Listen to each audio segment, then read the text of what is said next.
बच्चों, आज हम आपको यूरोपीय राष्ट्रवाद के अगले टॉपिक्स जो कि रूमानी कल्पना ने कैसे राष्ट्रीय भावना को जागृत किया, इस पर चर्चा करेंगे।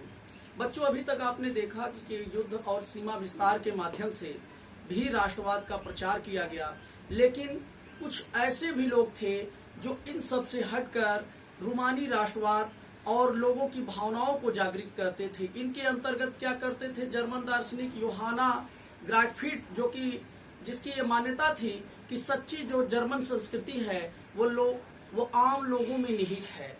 यानी जो आम लोग गांव में रहता है, उनके गीत, उनके काव्य, उनकी रचना और उनके भाषाओं में सच्ची जो है रोमन संस्कृति जिंदा है। और रूमानी कल्पना के लोग विज्ञान, तर्क वितर्क को की आलोचना करते थे, यानी विज्ञान और तर्क की आलोचना करते थे, बल्कि वो रहस्यवाद जैसे गूढ़ रहस्यवादी बातों को महत्व देते थे। एवं उनकी यह मान्यता थी कि सच्ची जो संस्कृति है, जर्मन संस्कृति है, वह लोगों के गीतों, काव्यों और रचनाओं में है। ऐसा ही एक उदाहरण, दो भाई थे, जैकब ग्रिम और विलियम बंधु, यानी विलियम ग्रिम। दो बंधु थे जिनका जन्म 1785 और 86 में जर्मनी के हनाउ शहर में हुआ था। ये दोनों भाई विधि की पढ़ाई करते रहे थे, यानी लॉ की पढ़ाई कर रहे थे।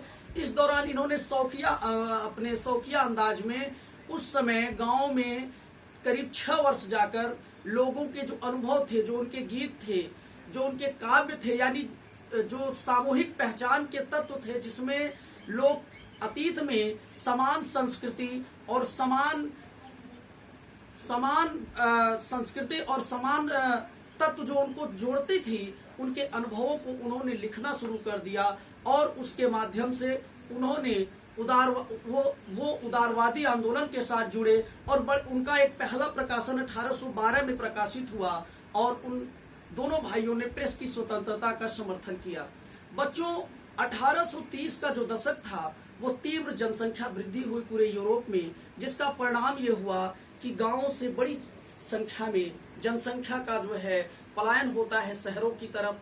लेकिन उस समय इंग्लैंड को छोड़कर, चूंकि इंग्लैंड में औद्योगिकरण पहले आया था और विशेषकर सूती जो कपड़ा का उत्पादन था, उसमें इंग्लैंड में बड़े बड़े कारखाने स्थापित हो चुके थे, बल्कि बाकी यूरोपों में छोटे कारखाने या फिर घरों में उत्पादन होता था। एक तरह से आप समझ सकते हैं बच्चे कुटीर उद्योग की तरह।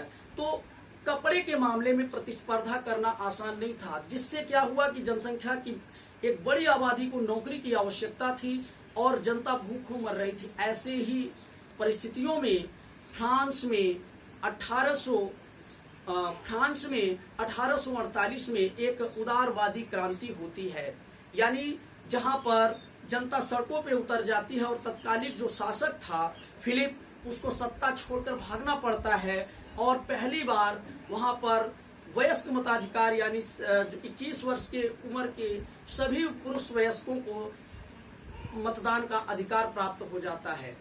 बच्चों, यहाँ एक बात आप ध्यान रखने वाली चीज है कि इसके बाद वहां पर एक सम्मेलन आयोजित होता है, यानी जर्मन नेशनल असेंबली के पक्ष में मतदान होता है। सभी राजनीतिक संगठन जो जर्मनी के थे फ्रैंकफर्ट शहर में इकट्ठा होते हैं और एक जर्मन असेंबली के लिए मतदान करते हैं। और 18 मई 1848 को 831 निर्वाचित प्रतिनिधि जुलूस की शक्ल बनाकर फ्रैंकफर्ट के शहर के सेंट पॉल चर्च में एक कॉन्फ्रेंस आयोजित होता है और वहां पर एक संविधान का एक प्रारूप तैयार किया जाता है। और उसके अंतर्गत, उस संविधान के अंतर्गत एक शासक का चयन होना होता है और इसके लिए प्रसा के राजा विलियम चतुर्थ को जो है वो राष्ट्र की कमान सौंपने की तैयारी होती है। जब निर्वाचित प्रतिनिधि उसको ताज पहनाना चाहते हैं तो वो इनकार कर जाता है और ऐसी परिस्थिति में वह जाकर रूढ़वादी निरंकुश शासकों के साथ मिल जाता है। बच्चों, यहाँ ध्यान दीजिए कि ऐसी परिस्थिति में सेना और कुलीनों और मध्यस्थों के बीच में एक बड़ी जंग छिड़ती है। और उसके पहले आप बच्चों समझिएगा, कुली जो कारीगरी वर्ग था, यानी जो श्रमिक और लेबर मजदूर था, वह भी इस आंदोलन में साथ में था।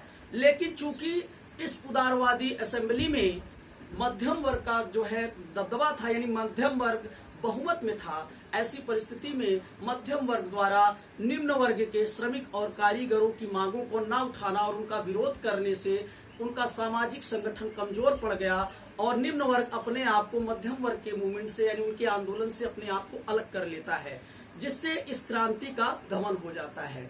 बच्चों, इस क्रांति का तो दमन हो जाता है, लेकिन जो बैठक होती है सेंट पॉल चर्च में, उसमें मैं आपको बता दूं कि ये तो एक बताया हमने, महिलाओं ने भी इस आंदोलन में बढ़ चढ़कर हिस्सा लिया था। महिलाओं ने स्वयं अपना अखबार निकालना शुरू किया था और इन राजनीतिक क्रांतिकारी आंदोलनों में महिलाओं ने भी जो है बढ़ चढ़कर हिस्सा लिया था। लेकिन दुर्भाग्य इस बात का है बच्चों कि महिलाओं को मताधिकार नहीं प्राप्त था।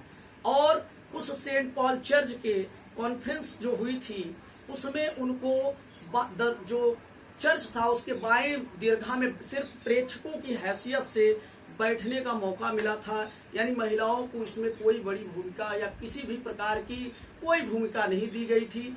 जबकि महिलाएं उस समय पुरुषों के साथ कंधे से कंधा मिलाकर काम करती थी।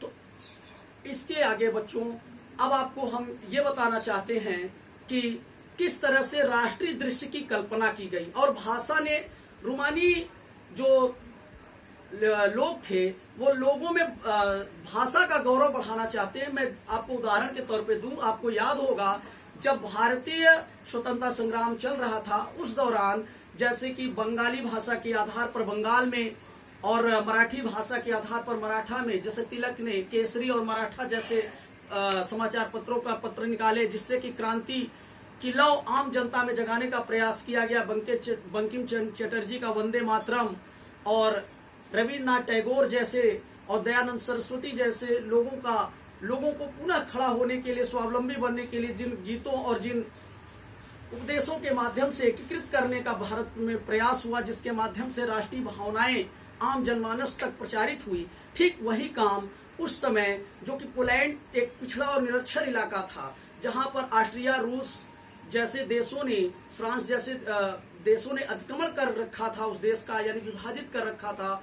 उस देश में रूस द्वारा जो है जबरन वहां के स्कूलों में पोलिश भाषा को हटाकर रूसी भाषा का वर्चस्व स्थापित करने की कोशिश की गई। बिशपों और पादरियों पर रूसी भाषा में प्रचार का दबाव बढ़ा, जिसका उल्लंघन करने पर बड़े पैमाने पर पादरियों और जो वहां पर प्रचारक थे उनको जो है साइबेरिया की जेलों में डाल दिया गया। लेकिन